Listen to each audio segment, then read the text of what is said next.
റെഡിയാ? അത് ഞാൻ ഇന്നത്തെ ക്യാബിനറ്റ് തീരുമാനങ്ങൾ വിശദീകരിക്കാം. പാലക്കാട് ജില്ലയിലെ നെല്ല് സംഭരണവുമായി ബന്ധപ്പെട്ട് കർഷകർക്ക് പണം കൊടുക്കാൻ ഒരുപാട് തടസ്സങ്ങൾ ഉണ്ടായിരുന്നു. ആ തടസ്സങ്ങളെല്ലാം മന്ത്രിമാരുടെ നേതൃത്വത്തിൽ യോഗങ്ങൾ ചേർന്ന് അവർ വെച്ച നിർദ്ദേശങ്ങളുടെ അടിസ്ഥാനത്തിൽ ഇന്ന് ക്യാബിനറ്റ് കൂടി എടുത്ത തീരുമാനത്തിന്റെ പിൻബലത്തിൽ ആ പ്രശ്നങ്ങൾ പൂർണ്ണമായി പരിഹരിച്ചു. പാലക്കാട് ജില്ലയിലെ നെല്ല് സംഭരണവുമായി ബന്ധപ്പെട്ട ഒരു ശാശ്വത പരിഹാരമാണ് ഇന്നത്തെ ക്യാബിനറ്റ് നടപടിയോടുകൂടി ഉണ്ടായിരിക്കുന്നത്. ഇതുമായി ബന്ധപ്പെട്ട് 2-ാം തീയതി മന്ത്രിമാരുടെ യോഗം ചേർന്നു.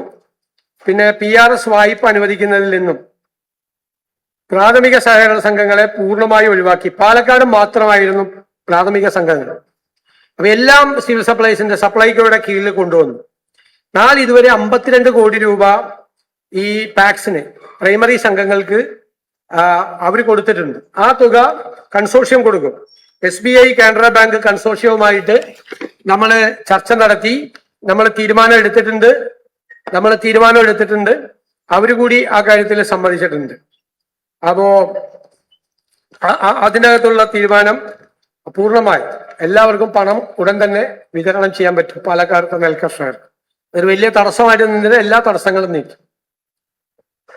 പിന്നെ ബഹുമാനപ്പെട്ട കേരള ഹൈക്കോടതിയിൽ സംസ്ഥാന സർക്കാർ കേസുകൾ കൈകാര്യം ചെയ്യുന്നതിനായി സ്പെഷ്യൽ ഗവൺമെന്റ് ബിൽഡർമാര്, അതുപോലെ സീനിയർ ഗവൺമെന്റ് ബിൽഡർമാരെ കുറെ പേര് നമ്മളിന്ന് നിയമിച്ചിട്ടുണ്ട്. തൃശൂർ പൂരവുമായി ബന്ധപ്പെട്ട് മുണ്ടത്തിക്കോട് ഗ്രാമത്തിലെ കട്ടക്കുളം പ്രദേശത്തെ വെടിമരുന്ന് ശാലയിലുണ്ടായ സ്ഫോടനത്തിൽ അപകടത്തിൽപ്പെട്ടവർക്ക്, അതായത് ചികിത്സയിലിരിക്കെ മരണപ്പെട്ടവരുടെ ആശ്രിതർ, അപകട സ്ഥലത്ത് നിന്ന് ലഭിച്ച ശരീര ഭാഗങ്ങളുടെ DNA പരിശോധനയിൽ കണ്ടെത്തിയവരുടെ ആശ്രിതർ എന്നിവർക്ക് എല്ലാവർക്കും 14 ലക്ഷം രൂപ വെച്ച് ധനസഹായം അനുവദിക്കുന്ന കാര്യത്തിൽ തീരുമാനമെടുത്തിട്ടുണ്ട്. ഓരോ വകുപ്പിന് കീഴിലും പ്രവർത്തിക്കുന്ന വിവിധ ബോർഡ് കോർപ്പറേഷനുകളിൽ മുൻ സർക്കാരിന്റെ കാലത്ത് നിയമിതരായി ഇപ്പോഴും തുടർന്നു വരുന്ന ചെയർമാൻ, വൈസ് ചെയർമാൻ എന്നിവരെ തൽസ്ഥാനത്ത് നിന്നും നിയമാനുസൃതമായി മാറ്റുന്നതിന് സ്വതന്ത്ര നടപടികൾ സ്വീകരിക്കാൻ തീരുമാനിച്ചിട്ടുണ്ട്. അപ്രകാരം വരുന്ന ഒഴിവുകളിൽ നിയമാനുസൃതം പുതിയ നിയമനങ്ങൾ നടത്തും.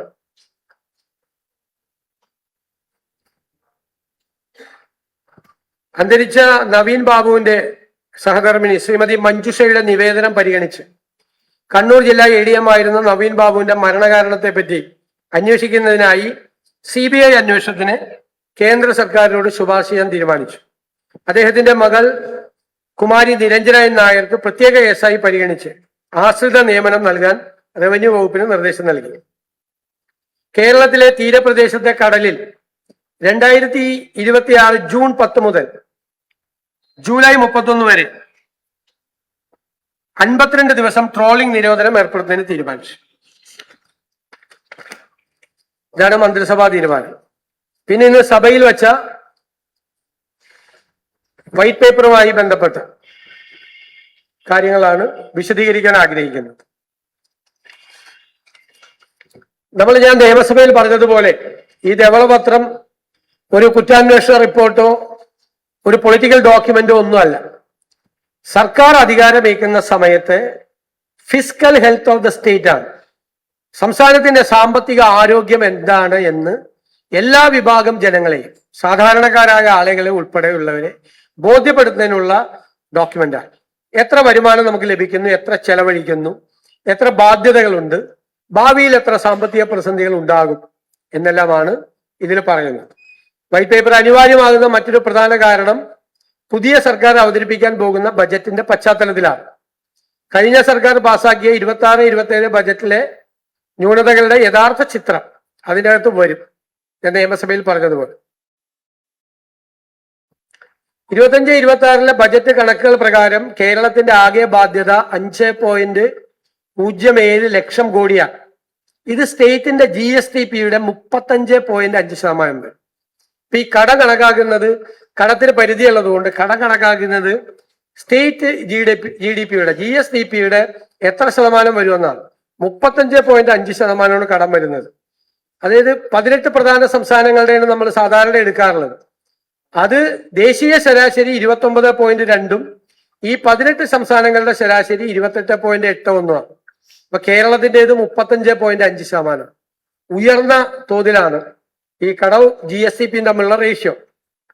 പലിശ, സംസ്ഥാനത്തിന്റെ പലിശ ചെലവ് വരുമാന ചെലവിന്റെ മൊത്തമുള്ള വരുമാനത്തിന്റെ നമ്മൾ ചെലവഴിക്കുമ്പോൾ അതിന്റെ 17.73% വരും. ദേശീയ ശരാശരി 11.99%. ഭയങ്കര വലിയ തുക പലിശ എടുത്തിരിക്കുന്നത്, വലിയ പലിശയ്ക്കൊക്കെ എടുത്തിരിക്കുന്നതുകൊണ്ട് പലിശ മൊത്തം എക്സ്പെൻഡിച്ചറിന്റെ 17.73% പലിശയ്ക്ക് വേണ്ടിയിട്ട് പോവുക. വികസന ചെലവ് ആകെ ചെലവിന്റെ 39.9% മാത്രമാണ് ആകെ വികസന കാര്യങ്ങൾക്ക് വേണ്ടി ചെലവഴിക്കുന്നത്. ദേശീയ ശരാശരി 63.5. വ്യത്യാസം മനസ്സിലായ കേരളത്തിന്റെ? അപ്പൊ കൂടുതൽ പൈസ ചെലവാക്കുന്നത് കമ്മിറ്റഡ് എക്സ്പെൻഡിച്ചറിനാണ്. പലിശ, ശമ്പളം, അത് മനസ്സിലായ, പെൻഷൻ, അങ്ങനെയുള്ള കാര്യങ്ങൾക്ക്. മറ്റത് നേരെ 39.9 നമ്മുടെ ആവുമ്പോൾ 63.5 അവര് വികസന കാര്യങ്ങൾക്ക് ചെലവാക്കുന്നത്. പിന്നെ ക്യാപിറ്റൽ എക്സ്പെൻഡിച്ചറാണ്, മൂലധന ചെലവ്. അത് മൊത്തം GSTPയുടെ 1.34% മാത്രമാണ്. ദേശീയ ശരാശരി 3.2, സംസ്ഥാനങ്ങളുടെ ശരാശരി 3.09. അതായത് കടം എടുക്കുന്നത് മൂലധന ക്യാപിറ്റൽ എക്സ്പെൻഡിച്ചറിനല്ല വിനിയോഗിക്കുന്നത്. മൊത്തത്തിന്റെ ഒരു 1.34% മാത്രമേ വരുന്നുള്ളൂ. പിന്നെ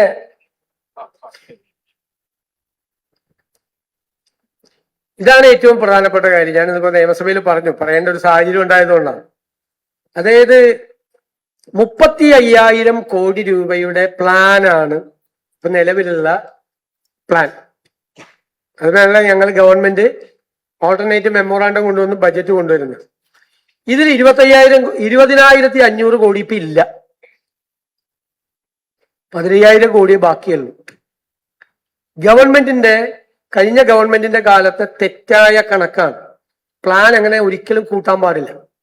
അതായത് അവരുടെ ഒരു കണക്ക് 15ാം ധനകാര്യ കമ്മീഷന്റെ കാലത്ത് 55,000 കോടി രൂപ 5 കൊല്ലമായി റവന്യൂ ഡെഫിസിറ്റ് ഗ്രാന്റ് കിട്ടി. അതുകൊണ്ട് ഇനി വരാൻ പോകുന്ന 16ാം ധനകാര്യ കമ്മീഷനും അതുപോലെ ഗ്രാന്റ് തരും.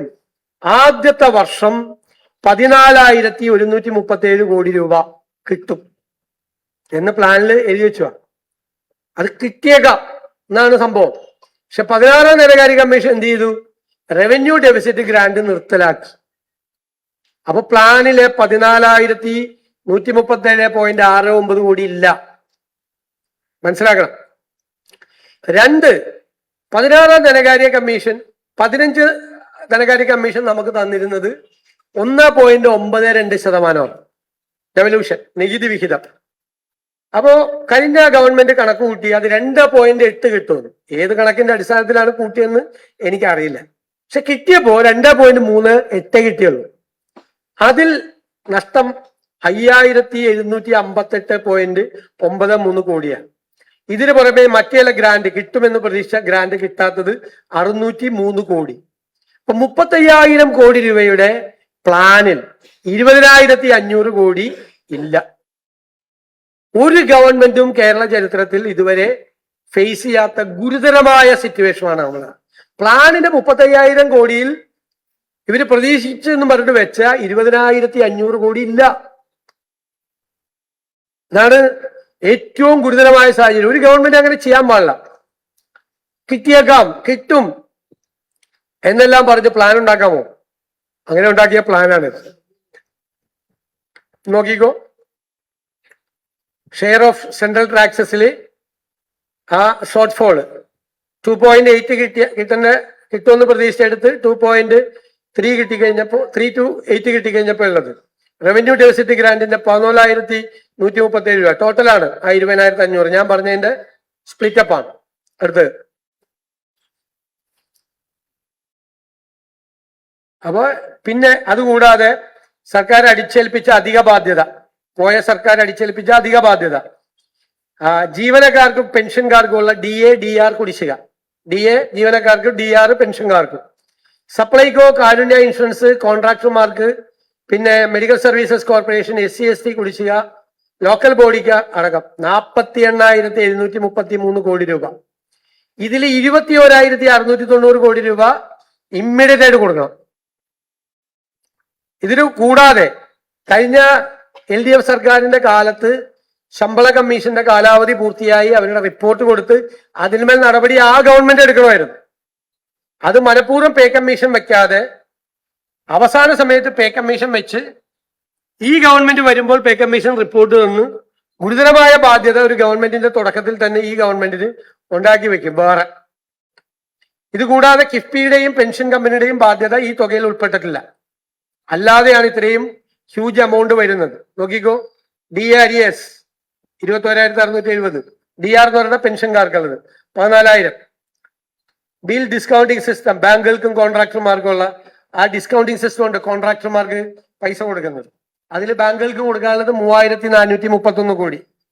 UGC DRES യൂണിവേഴ്സിറ്റിയും കോളേജ് സ്റ്റാഫിന് 1,500 കോടി. ഹെൽത്ത് ഇതും കാസ്പ് മറ്റേ കാരുണ്യ സ്കീമിന് കൊടുക്കാനുള്ളത് 2,017 കോടി. സപ്ലൈകോയ്ക്ക് കൊടുക്കാനുള്ളത് 2,893 കോടി. മെഡിക്കൽ സർവീസസ് കോർപ്പറേഷൻ 476 കോടി. SC/ST സ്കോളർഷിപ്പ് അരിയസ് പോലും കൊടുത്തിട്ടില്ല, 377 കോടിയാണ്. പിന്നെ തദ്ദേശ സ്വയംഭരണ സ്ഥാപനങ്ങളുടെ 3ാം ഗഡു കൊടുക്കാതെയാണ് പോയത്, 1982. അങ്ങനെയാണ് 48,733 വരുന്നത്. ഇനി ഇമ്മീഡിയറ്റ് ആയിട്ട് കൊടുക്കേണ്ട തുക നേരെ DAD അതെല്ലാം സപ്ലൈകോ KMC എല്ലാം ഇത് ഇമ്മീഡിയറ്റ് ആയിട്ട് 21,000 കോടി രൂപ ഇപ്പൊ കൊടുക്കണം. പിന്നെ കേരളത്തിലെ ട്രഷറിയിൽ വലിയ തുക ക്യാഷ് ബാലൻസ് വെച്ചിട്ടാണ് സർക്കാർ പോയതെന്ന് പറഞ്ഞുള്ള വ്യാപകമായ പ്രചരണമാണ്. ഇത് 2015, 16, 17, 17 സാമ്പത്തിക വർഷങ്ങളിൽ ട്രഷറിയും മെച്ചപ്പെട്ടായിരുന്നു. 17, 18, 18, 19 അത് ബാലൻസ് കുറയാൻ തുടങ്ങി. ഈ ബാലൻസിൽ ഒരു കാര്യമില്ല. കാരണം വെച്ചാൽ ഓരോ സമയത്ത് വരുന്ന പൈസ ഇപ്പൊ ഒരു 6,000 കോടി വരാൻ കാര്യം IGSTയും സെൻട്രൽ ഗ്രാന്റും വന്നു. പക്ഷെ മെയ് 16 ആയപ്പോഴേക്കും അത് 2,000 കോടിയായിട്ട് ചുരുങ്ങി. മെയ് 16-ന് 2,212 കോടിയായി. അപ്പൊ ഈ പൈസ ഇപ്പോ വ്യാപകമായി ഒരു പ്രചരിപ്പിച്ചത്, സോഷ്യൽ മീഡിയയിലെല്ലാം പ്രചരിപ്പിച്ചത് ബാക്കി പൈസ വെച്ചിട്ടാണ് ഗവൺമെന്റ് പോകുന്നത്. അതുകൊണ്ടാണ് ഞാൻ നിയമസഭയിൽ ഉദാഹരണം പറഞ്ഞത്. ഇപ്പൊ നിങ്ങൾക്ക് ഒരാൾക്ക് ശമ്പളം കിട്ടുന്നു 50,000 രൂപ. അപ്പൊ നിങ്ങള് എന്തൊക്കെയാണ് സാധാരണ പൈസ കിട്ടിക്കഴിഞ്ഞാൽ പലചരക്ക് കടയിൽ കൊടുക്കണം, പാലുകാരന് കൊടുക്കണം, പത്രക്കാരന് കൊടുക്കണം, മീറ്റ് മേടിക്കണമെങ്കിൽ നോൺ വെജ് ആണെങ്കിൽ അവിടെ കൊടുക്കണം, മീൻകാർക്ക് കൊടുക്കണം. ഒരുപാട് ഒബ്ലിഗേഷൻസ്. ഇത് കഴിയുമ്പോൾ ഒന്നും ഉണ്ടാവില്ലല്ലോ സാധാരണ. പക്ഷെ നിങ്ങള് വീട്ടിൽ ചെന്ന് മുറി അടച്ചിട്ട് നിങ്ങളുടെ ജീവിത പങ്കാളിയോട്, രണ്ടുപേരും ഉള്ളതുകൊണ്ടാണ് ഞാൻ പറയുന്നത്, പറയുവാണ്, 50,000 രൂപ പോക്കറ്റിലുണ്ട്, ഇവിടെ ഇരിക്കുന്നുണ്ട് 50, ഒറ്റ പൈസ ഇല്ല, കണ്ടാന്നേ. പക്ഷെ വാതിൽ തുറക്കാൻ പറ്റില്ല. എന്താ വാതിൽ തുറന്ന പലചരക്കടക്കാർ നിൽക്കുവാണ്, പാലുകാർ നിൽക്കുവാണ്, പത്രക്കാർ നിൽക്കുവാണ്, മീൻ കൊണ്ടുവന്ന് ജയിച്ചു വരാതെ നിൽക്കുവാണ് വാതിക്കാൻ. ഇതാണ് ഈ ബാക്കി ഖജനാവിൽ വെച്ചിട്ടെന്ന് പറഞ്ഞതിന്റെ വളരെ സിമ്പിളായിട്ട് സാധാരണക്കാർക്ക് മനസ്സിലാകാൻ വേണ്ടിയിട്ടാണ് ഞാൻ ഈ ഉദാഹരണം പറഞ്ഞത്. ഇതാണ് ബാക്കി വെച്ചേക്കണെന്ന് പറഞ്ഞത്. എന്നാ ബാക്കി വെച്ചാൽ 3ാം ഗഡു കൊടുത്തിട്ട് പോയിരുന്നില്ലേ? ഏറ്റവും SC/ST കുട്ടികളുടെ സ്കോളർഷിപ്പ് കൊടുത്തിട്ട് പോയിരുന്നില്ലേ? സ്കോളർഷിപ്പ് കൊടുക്കാനുള്ള തുകയാണ്, അത് കൊടുത്തില്ല. 3ാം ഗഡു കൊടുത്തില്ല. മരുന്ന് മേടിക്കാനുള്ള കാശ് KMCSL കൊടുക്കാൻ പാടില്ലായിരുന്നു, അതും കൊടുത്തില്ല. ഒടുക്കത്തെ വിലക്കയറ്റമാണ് കേരളത്തിൽ. 2,893 കോടി രൂപ കൊടുക്കാനുണ്ട് സപ്ലൈകോയ്ക്ക്. മാർക്കറ്റിൽ ഇടപെടേണ്ട ഏജൻസിയാണ്, കൊടുത്തില്ല. അപ്പൊ ഇത് ഈ ജനങ്ങളെ കബളിപ്പിക്കാൻ വേണ്ടി നടത്തിയ ഒരു കാര്യമാണ് ഈ ട്രഷറി ബാലൻസ്. മനസ്സിലായല്ലോ? ഇത്രയും ബാധ്യത വെച്ചിട്ടാണ് ചെയ്തിരിക്കുന്നത്.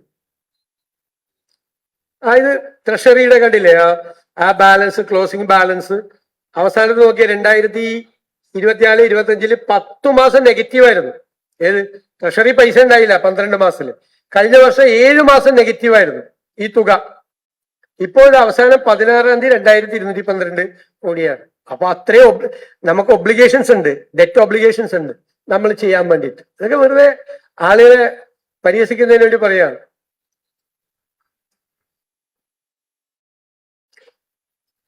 ഇപ്പൊ പദ്ധതി എക്സ്പെൻഡിച്ചർ കാണിക്കുന്നതിനും ഒരു ചെറിയ കൗശലം കാണിക്കുന്നുണ്ട്.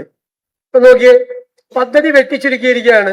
23, 24 യഥാർത്ഥത്തിൽ ചെയ്തത് 30,000 കോടി ആണ് പദ്ധതി.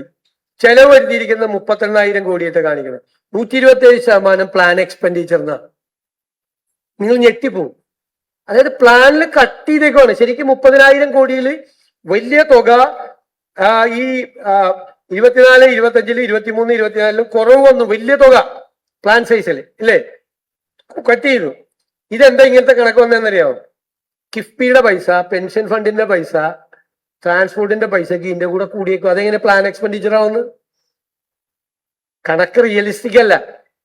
ഫിനാൻസ് പോലും അറിയാതെയാണ് ഇങ്ങനത്തെ ഒരു കണക്ക് തയ്യാറാക്കി.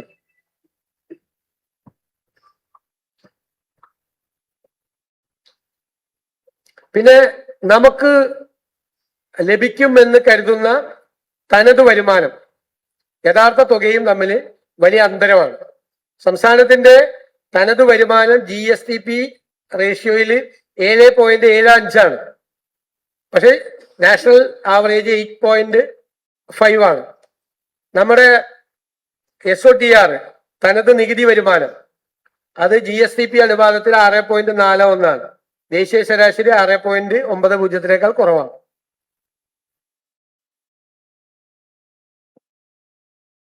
ഇനി കിഫ്ബി ഒരു പ്രതിഭാസമാണ്. അതായത് ബഡ്ജറ്റ് ചെയ്തൊരു എക്സ്ട്രാ ബഡ്ജറ്ററി ആണെന്ന് പറഞ്ഞിട്ട് ഉണ്ടാക്കിയതാണ്. എന്ത് ഗുണമാണ് അതുകൊണ്ട് ഉണ്ടാക്കിയതെന്നും കൂടി വ്യക്തമാക്കണം. കാരണം സംസ്ഥാനത്തെ വരുമാനത്തിൽ നിന്നും ലഭിക്കുന്ന വരുമാനത്തിൽ നിന്ന് ലഭിക്കുന്ന മോട്ടോർ വെഹിക്കിൾ സെസ് എല്ലാ വർഷവും കൊണ്ട് പോകും. 2000 കോടി മുതൽ 3000, 4000 കോടിയൊക്കെ ആവും. അതാണ് അവരുടെ അടിസ്ഥാന ഫണ്ട്. അപ്പൊ അത് ബജറ്റിൽ നിന്ന് കൊടുക്കുന്നതാണ്.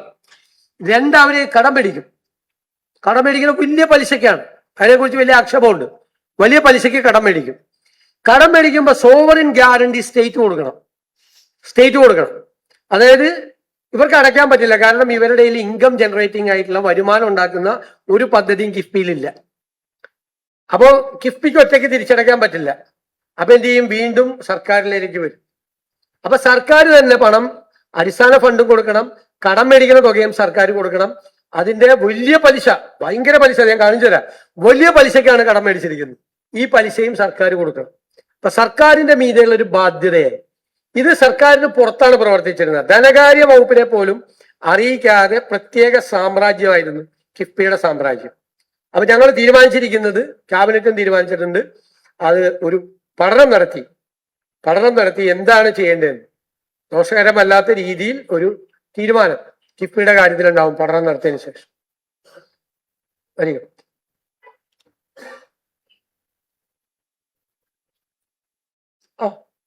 നോക്കിയേ, പലിശ നോക്കിയേ, 8.809.56 അവസാനത്തെ കോളം. പലിശ നോക്കിയേ, പലിശ നിരക്കാണ്. ഇതിനേക്കാൾ കുറഞ്ഞ പലിശ നിരക്കിൽ കിട്ടും, ഗ്ലോബൽ ഫിനാൻസ് മാർക്കറ്റിൽ കിട്ടും. സ്റ്റേറ്റ് പോലും ഇത്രയും വലിയ പലിശക്കല്ല എടുക്കുന്നത്. ഈ പലിശക്ക് എടുത്തിട്ട് ഇവിടുത്തെ ബാങ്കിൽ കൊണ്ട് 6%, 7% ഡെപ്പോസിറ്റ് ചെയ്യും. മനസ്സിലായി? അപ്പൊ അത് വലിയ ഒരു ഇതാണ്. പിന്നെ ഓരോ ജില്ലകളിലും ഒരു വിധത്തിലുള്ള ഒരു റീജിയണൽ ബാലൻസും ഇല്ലാതെ വിവേചനമാണ് ചെയ്തിരിക്കുന്നത്. ഏറ്റവും കൂടുതൽ ചെയ്തിരിക്കുന്നത് കണ്ണൂരാണ് പരിപാടി കൊടുത്തിരിക്കുന്നത്. രണ്ടാമത്തെ കോളം നോക്കിയേ, അപ്രൂവ്ഡ് 20.4% കണ്ണൂര്. രണ്ടാമത്തത് 16.7% തിരുവനന്തപുരത്ത്. 3 പാലക്കാട് 15%. 4 എറണാകുളം 11.4%. ബാക്കിയൊക്കെ നോക്കിയേ, 3.9, 2.4, 5.5, 1.4, 4.5. ഡിസ്ക്രിമിനേഷൻ ഉണ്ടായിരുന്നു വിവിധ ജില്ലകളിൽ വികസന പ്രവർത്തനങ്ങൾ അനുവദിച്ച്.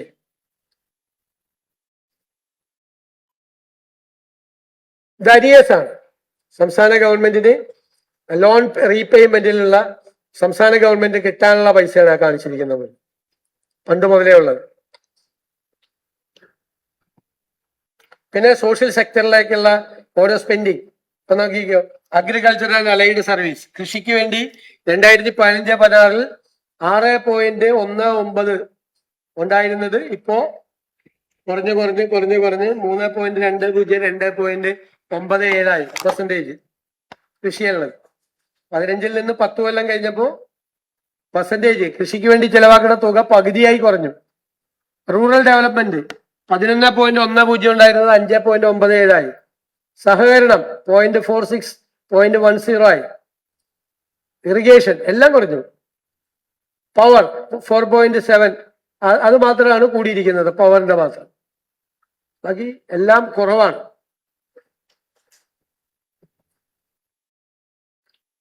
ഇതാണൊരു ചിത്രം. അപ്പൊ ഗുരുതരമായിട്ടുള്ള ഈ പ്ലാനുമായി ബന്ധപ്പെട്ടുള്ള 20,500 കോടി രൂപയുടെ പ്രശ്നം, 48,000 കോടി രൂപയുടെ ബാധ്യത, മറ്റു ബാധ്യതകൾ കൂടാതെയാണ്, പലിശ ബാധ്യതകൾ കൂടാതെയാണ്. പെട്ടെന്ന് അടച്ചു തീർക്കേണ്ട 21,000 കോടി രൂപ, പിന്നെ കിഫ്ബിയുടെ ബാധ്യത, പെൻഷൻ ഫണ്ടിന്റെ ബാധ്യത ഉൾപ്പെടെ വലിയ ബാധ്യതയാണ് ഉള്ളത്. ഇതാണ് സംസ്ഥാനത്തിന്റെ യഥാർത്ഥ സാമ്പത്തിക ആരോഗ്യ ചിത്രം. നിങ്ങൾ സ്വർണ്ണാഭരണങ്ങൾ വാങ്ങുമ്പോൾ വഞ്ചിതരാകാതിരിക്കാൻ ജാഗ്രത പാലിക്കുക. 2023 ഏപ്രിൽ 1 മുതൽ സ്വർണ്ണ പരിശുദ്ധി ഉറപ്പുവരുത്തുന്നതിന് കേന്ദ്ര ഗവൺമെന്റ് ആഭരണങ്ങളിൽ HUID നിർബന്ധമാക്കിയിരിക്കുന്നു. 100% ആഭരണങ്ങളും HUID മുദ്ര ചെയ്ത മലയോര മേഖലയിലെ ഒരേയൊരു ജ്വല്ലറി പടിഞ്ഞാത്ത് golden diamonds, Cherupuzha, Alakode, Padiyotchal. Wholesale division